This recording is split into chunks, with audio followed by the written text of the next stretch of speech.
जी, आऊज़ु बिल्लाहि मिनश शैतानिर रजीम, बिस्मिल्लाहिर रहमानिर रहीम। तो स्टूडेंट्स, आज का जो हमारा टॉपिक है वो क्या है? आज का जो हमारा टॉपिक है वो क्या है? The normal approximation to the binomial distribution. ठीक है, यानी हमने पहले ये पढ़ लिया कि नॉर्मल डिस्ट्रीब्यूशन क्या होती है, फिर हमने ये पढ़ लिया कि हमने area under the normal curve कैसे फाइंड करना है, फिर हमने ये पढ़ लिया कि अगर हमें एक्स रेंडम वेरिएबल में डेटा दिया हो हम उसको जेड में कैसे कन्वर्ट करेंगे और फिर उसका एरिया कैसे फाइंड करेंगे। यहां तक हम सारे क्वेश्चन कर चुके। आज हमारा एक नया टॉपिक है the normal approximation to the binomial distribution. देखिए, हमने जब क्लासेस शुरू की ना तो उसी में हमने नॉर्मल डिस्ट्रीब्यूशन की डिफिनेशन पढ़ी थी और हमने कहा था कि जब हमारे पास एन जो हो ना, यानी सैंपल जो हमारे पास है वो काफी लार्ज हो, यानी बायनोमियल डिस्ट्रीब्यूशन में हम फर्स्ट ईयर में गए थे, यानी चैप्टर पास में गए और हमने देखा कि जब हमने बायनोमियल डिस्ट्रीब्यूशन पढ़ी थी तो उसमें हमारे पास एक एन होता था, एक हमारे पास एन, एक पी और एक क्यू होता था। ठीक है, और हम उसमें प्रोबेबिलिटी फाइंड कर लेते थे।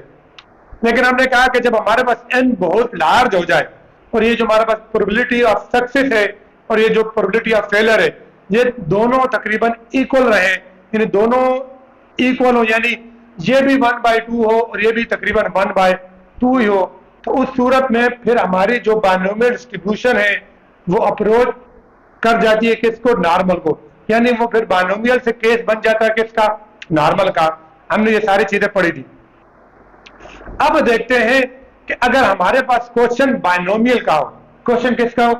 बायनोमियल का हो, और हम उसको कैसे कन्वर्ट करेंगे नॉर्मल में, हम उसको कैसे नॉर्मल में लेके जाएंगे? क्योंकि नॉर्मल के लिए हमारे पास क्या होना चाहिए?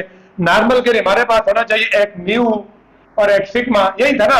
यानी जेड जब करते तो क्या कहते हैं? X minus mu by sigma. ठीक है, एक तो ये फर्क। दूसरा देखो कि जो नॉर्मल डिस्ट्रीब्यूशन है ना ये कॉन्टिन्यूअस है, यानी इसका डेटा जो होता है वो कॉन्टिन्यूअस होता है, और जो बायनोमियल थी ना उसका डेटा जो था वो डिस्क्रीट होता है। क्या होता है? डिस्क्रीट। तो अब जब डिस्क्रीट से कॉन्टिन्यूअस में जाएंगे तो हमारे क्या चेंज आएगी, ये सारे फैक्टर आपने ध्यान में रखने। ठीक है, तो उसके लिए देखें बेटा, हमने क्या, मैंने लिखा कि the continuous normal distribution provide a close approximation to the discrete binomial distribution. ठीक है, कहता है कॉन्टिन्यूअस नॉर्मल डिस्ट्रीब्यूशन हमें क्लोज अप्रोक्सीमेशन, एक क्लोज आंसर ही देती है किसका? बायनोमियल का ही। कब? कि जब n इज वेरी लार्ज, कि n जो है वो बहुत बड़ा हो जाए, and p is close to 1/2, और जो प्रोबेबिलिटी ऑफ सक्सेस है ना जो p है वो किसके करीब हो? 1/2। ठीक है, तो फिर अगर हम बायनोमियल की जगह नॉर्मल का केस लगाए ना तो हमारे लिए आंसर वही आएगा, तकरीबन वही आएगा जो बायनोमियल से आएगा। तो सर फिर हम बायनोमियल ही लगाए, नॉर्मल क्यों लगाते हैं? अब अगर आप यहाँ पे गौर करें ना, ये क्वेश्चन मैं सॉल्व करके दिया है। अब फर्स्ट ईयर में ना मैं कहते हैं बिटवीन 185 टू 210। अब आप देखो कि पहले 185 से 210 तक सारे कैसे चेक करने हैं, कितना लंबा क्वेश्चन होगा। पहले हम पुट करते थे x = 185, फिर 186, फिर 187, पुट करते जाओ किस फार्मूले में? इसमें ना यही था ना, NCX Q की पावर x Q की पावर n माइनस x। तो अब देखो कितना लंबी खिंचे है कि 185 से 210 तक तुम सब कुछ पुटिंग करो, फिर तमाम वैल्यू को प्लस करो, लगे रहो 3-4 घंटे। ऐसे ही ना, पहले देखो एन एक्स की जगह क्या पुट करूंगा? फर्ज करें एन हमारा 400 है, इधर आ गया 400, पी 1/2, क्यू 1/2, ये पुटिंग कर दी। अब एक्स की जगह पहले पुट करूं 185, फिर दोबारा एक्स की जगह 186, फिर 187, फिर 188, फिर 101 करते करते 210 तक इन तमाम के आंसर निकालूं, फिर तमाम को प्लस करूं, काफी टाइम कंज्यूमिंग है। वही चीज तकरीबन वही आंसर आपको नॉर्मल टोटली जस्ट 1 मिनट में दे देगा। समझ आई? तो कौन सा फिर बेस्ट है? नॉर्मल बेस्ट है। तो इसलिए कहता है कि जब आपके पास n बहुत लार्ज हो जाए और p जो हो 1/2 के करीब हो तो फिर आप बजाय वो करने के आप इधर आ जाओ, ये आपके लिए आसान है। क्लियर हुआ? सर फिर भी कितना n लार्ज हो, कितना n लार्ज हो? तो फिर उस सूरत में वो कहता है कि जब आपके पास ना NP यानी NP greater than or equal to 5 आ जाए, ठीक है, NP greater than or equal to 5, यानी P अब क्या है 1/2 और N क्या है 400, तो अगर देखो 400 मल्टीप्लाइंग बाय 1/2 करता हूं तो ये क्या आता है, ये 200 आता है, यानी 5 से बड़ा है ना, तो इस सूरत में फिर आप क्या लगाओ, ये लगा लो, यानी इस सूरत में अगर इसका आंसर 6 आ जाए, इसका आंसर 7 आ जाए, इसका आंसर 8 आ जाए, इसका आंसर 5 से ग्रेटर है ना, फिर क्या लगाओ, ये लगाओ फिर 10 से, और अगर इससे कम आता है ना, फिर कौन सी लगानी है, फिर वो बाइनोमियल लगानी है। समझ आई? ये भी चीज में ध्यान में रखो, शॉर्ट क्वेश्चन में आ सकता है, when we apply the binomial distribution except the binomial distribution to the normal distribution, कब हम बाइनोमियल की जगह नॉर्मल लगाएंगे। एक तो ये बात कि n बहुत लार्ज हो और p जो क्लोज टू 1/2 हो, एक तो ये। दूसरा, न्यूमेरिकली कैसे पता चलेगा कि जब आप n को p से मल्टीप्लाई करो ना और वो किससे बड़ा है, 5 या 5 से बड़ा है, तो फिर उसकी जगह क्या लगाना है, नॉर्मल लगाना। अब तुम्हारा चैप्टर नॉर्मल का है और आपके क्वेश्चन भी नॉर्मल के आएंगे, लेकिन जब प्रैक्टिकल लाइफ में जाते हैं, जब प्रैक्टिकली हम काम करते हैं, फिर हम चीज को देखते हैं कि शॉर्टकट कौन सा है जिसमें टाइम भी कंज्यूम कम हो, जिसमें कॉस्ट भी कम आए, सारी चीजों को देखते हैं, फिर ये बेस्ट होता है। ठीक है, क्लियर हुआ? अब उसका स्टेप है कि हम बाइनोमियल से नॉर्मल में कैसे जाएंगे, तो हमें तो एक चाहिए म्यू और एक सिग्मा। म्यू और सिग्मा कैसे निकालेंगे? Step 1, compute mu is equal to NP. Mu किसके इक्वल होता है, एनपी के, यानी एन को पी से मल्टीप्लाई करोगे तो म्यू हो जाएगा। स्टैंडर्ड डिविएशन का फार्मूला बाइनोमियल का क्या होता है, एनपी क्यू का स्क्वायर रूट, तो N multiplying by P multiplying by Q का स्क्वायर रूट करोगे, सिग्मा भी आ जाएगा। दूसरा स्टेप कहता है apply a continuity correction factor to convert a discrete random variable to continuous random variable. अब यहां पर भी इशू है, बाइनोमियल किसकी है, डिस्क्रीट की, किसकी है, और नॉर्मल किसकी है, कॉन्टिन्यूस की। नॉर्मल किसकी है, कॉन्टिन्यूस की। अब डेटा में डिस्क्रीट में दिया हुआ है, अप्लाई हम कॉन्टिन्यूस का कर रहे हैं, तो फिर डेटे को भी किस में कन्वर्ट करेंगे, कॉन्टिन्यूस में। वो कैसे कन्वर्ट करेंगे, उसके लिए फार्मूला है। वैसे जेड क्या होता है, x minus mu by sigma, लेकिन जब आप डिस्क्रीट से कॉन्टिन्यूस में जाओगे ना, फिर आप करोगे x minus 1/2 minus mu by sigma, यानी 1/2 क्या होता है, 0.5 होता है, या फिर x plus 1/2 minus mu by sigma. ये सर कैसे पता चलेगा माइनस करना है, कैसे पता चलेगा प्लस करना है, अभी वो एग्जांपल करूंगा, आपको समझ आ जाएगी। ठीक है, समझ आया? डिस्क्रीट से जब क्वेश्चन बाइनोमियल का होगा, आप जाओगे नॉर्मल में, फिर z कैसे निकलेगा, x minus 1/2 minus mu by sigma, या फिर x plus 1/2 minus mu by sigma. ठीक है, फिर तीसरा स्टेप वही है, यूज स्टैंडर्ड नॉर्मल टेबल। वो जो टेबल यूज करते हो, क्योंकि z तो आप निकाल चुके होगे, स्टैंडर्ड नॉर्मल टेबल का यूज करोगे, आपके पास वैल्यू आ जाएगी, और वही वैल्यू आएगी, वही वैल्यू आएगी कि जो वो बाइनोमियल से आती या उसके करीब होगी। ठीक है, क्लियर, समझ आया ना? अब हम करते हैं क्वेश्चन। अब इससे रिलेटेड जो क्वेश्चन आपके हैं ना, वो कौन से, वो भी लिख लो।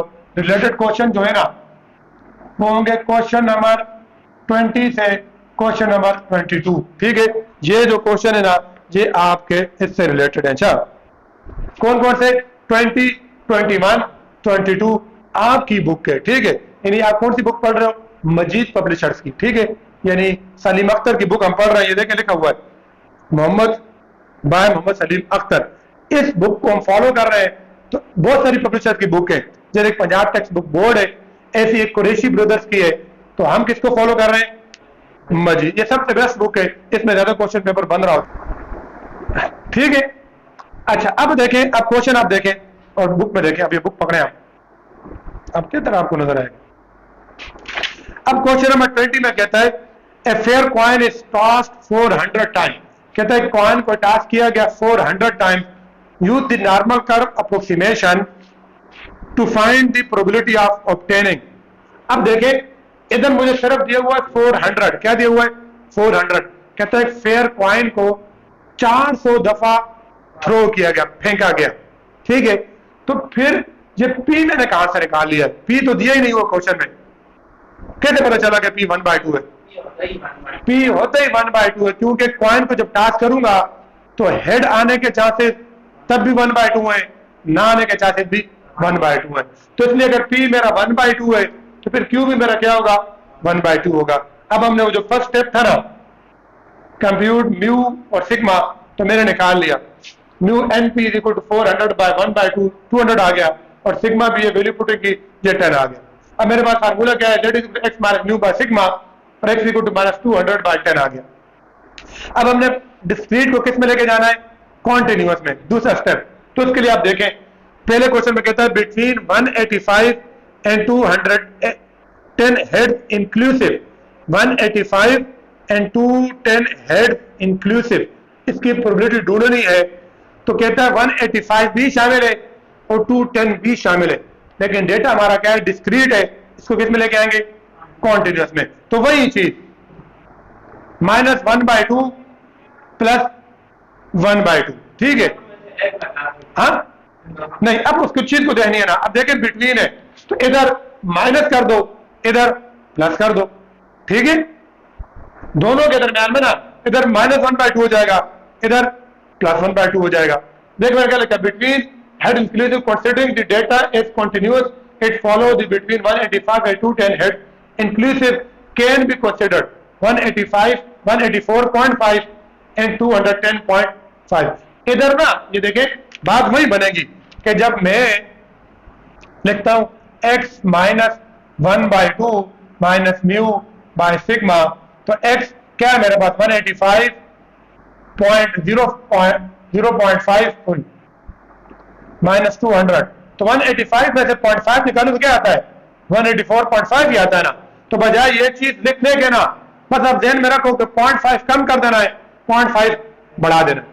इधर कम कर दिया Z1 के लिए और Z2 के लिए बढ़ा दिया। अब ये डेटा मेरा किस में हो गया है, कॉन्टिन्यूअस में हो गया है। अब हमें पता है कि probability of 185 less than or equal to x less than 210 क्या बन जाएगी, प्रोबेबिलिटी ऑफ, ये मैंने निकाल ली है सारी। Z1 निकाला तो हमारे 1.5 आया, Z2 निकाला तो 1.05 आया। अब आप पुटिंग करो, सॉल्व करो, ये चीजें तो आपको सारी आती है ना, कि नहीं आती, इसके दरमियान में ढूंढना है ना। तो बस ये हम थोड़ी गलती कर दी है, ये मैंने गलत बनाया है, ये नहीं है। अच्छा ये वाला है हमारा, ये एरिया, अच्छा ये सारा एरिया। इस सूरत में इसकी वैल्यू प्लस इसकी वैल्यू, ये जो probability of 185 greater than x greater than 210, ये ग्रेटर देन कौन सा ग्रेटर देन, ये तो बेटा ये तो लिखा ना, लिखा 185 और 210 के दरमियान, यानी इससे छोटा, यानी इससे बड़ा और इससे छोटा। तो ये देखे ना, x इससे बड़ा है और इससे छोटा है। जब मैं कहता हूं 185 लेस देन x, तो मतलब ये है कि x बड़ा है 185 से, तो ये बता रहा है ना, सामने लिखा नहीं हुआ। जब मैं कहूं 5 और 10 के दरमियान, तो फिर क्या लिखोगे, 5 और 10 के दरमियान, 5 less than x, x less then 10। तो ये यहां से पता चला नहीं है, ये जो लाइन लिखी हुई है यहां से पता चला, ठीक है। अब इसका सेकंड पार्ट देखो, कहता है एग्जैक्टली 205 हेड, एग्जैक्टली 205 हेड। अब देखो यहां पर कहता है data continuous, so exactly 205 can be considered between 204.5 and 205.5। अब डेटा ये 205 है ना, मैंने डेटा को किस में लेके जाना है, कॉन्टिन्यूअस में। तो फिर मुझे नहीं पता एग्जैक्टली है ना, तो मुझे नहीं पता कि 0.5 कम करूं कि 0.5 बढ़ाऊं, दोनों कैसे थे, 0.5 कम करके भी 0.5 बढ़ा के भी। तो आपका फिर क्या बनेगा, एक Z1 हो जाएगा 204.5 माइनस 200/10, और दूसरा Z2 क्या हो जाएगा 205.5 माइनस 2, और आगे वैसे ही जैसे भी आपने किया, ठीक है। फिर तीसरा मोर देन, अब की बार कहता है मोर देन 227, मतलब 227 से ज्यादा।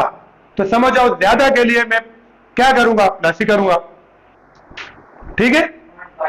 0.5 बढ़ाएंगे तो 227.5, आगे वही तरतीब है, ठीक है। फिर आ जाओ जी, लेस दे दें तो कम कर देना। अब आपको समझ आ रही है, एट मोस्ट ज्यादा से ज्यादा 225। एट मोस्ट की सूरत में हम क्या लिखते होते हैं, एट मोस्ट की सूरत में हमारी शेप ऐसी बन रही होती है ना, ऐसी, ठीक है। हाँ, तो अब आपकी बार क्या करना है, कहते हैं इससे ज्यादा ये, या इस सॉरी ज्यादा से ज्यादा ये हो, इससे कम हो तो चलेगा। तो अब की बार ये शामिल है, ये क्या है, शामिल है। जब माइनस करूंगा ना तो ये शामिल नहीं रहेगा, मुझे इसको शामिल करना है, इसलिए आपने तो क्या कर देना है, +1/2 कर देना, ठीक है। एटलीस्ट के लिए नहीं, कम अज कम ये हो, कम अज कम ये हो, तो आपने इधर क्या करना है, 0.5 को माइनस कर देना, ठीक है। समझ आई। दूसरी बात देखिए, यहां पर क्या लिखा है, और अब माइनस करें तब भी इतना फर्क नहीं पड़ेगा, आप प्लस कर दो तब भी इतना फर्क नहीं पड़ेगा, ठीक है। तो क्वेश्चन नंबर 20, 21 और 22 सेम ऐसे ही है, वो भी समझाऊंगा, आप कर लोगे, सेम यही है, कुछ भी फर्क नहीं है इनमें। ना हुए तो कल मुझे बताना, कल इंशाल्लाह इसको कर लेंगे, ठीक है।